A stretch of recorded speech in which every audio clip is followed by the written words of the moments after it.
without further ado, the members of the Chicago Gay Men's Chorus present their 1998 Pride concert, True Pride.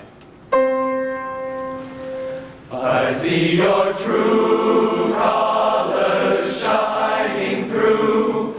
I see your... I once worked with Rita Moreno in a movie. But I did sleep with Nathan Lane. Nathan Lane, that is way too much getting to know you from each other. When I was in my early 30s, I came out of the closet to my parents, and they asked me when I knew I was gay, and I said, well, it was my senior year in college. They said, really? We knew when you were a freshman. I met Joe right after college while waiting tables at the Hyatt. One afternoon, the piano player in the hotel lobby told us all about this new gay pop chorus that was forming. Well, I joined immediately. Joe was a little more skeptical, but eventually he joined too. We waited tables by day, partied by night, sang in the chorus on Sundays, and basically slept our way through Boys Town. See, it was pre-AIDS, we were young, and everything seemed possible. But what happened next is Joe contracted AIDS, a horrible, humiliating death sentence. See, there wasn't even any AZT at that time, let alone protease inhibitors.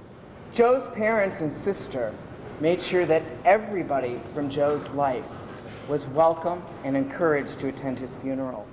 In fact, they even asked the chorus to sing 2 of their favorite songs at his mass.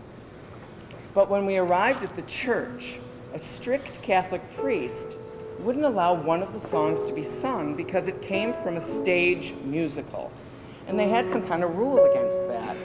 Well, after much pleading, his family conceded, and we all agreed that we would sing just the one song. The service itself was oddly unemotional, but just as people were about to get up to leave their seats, the church organist turned to us and said, "Now, sing it now. The official service is over."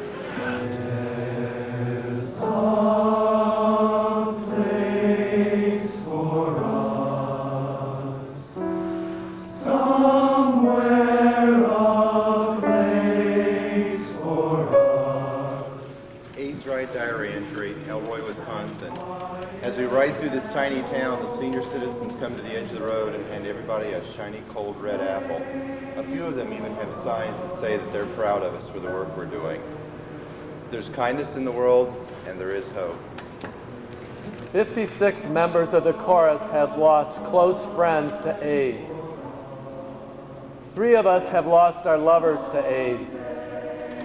15 of us are HIV positive. Sergeant Roger Gum, U.S. Army, reporting for duty, sir. 9 members of the Chicago Gay Men's Chorus have served in the U.S. Armed Forces. Colonel Modesto, may I see you in my office immediately? Yes, sir. I have a report here that states you are a homosexual. Is it true? If I may, sir, who said this?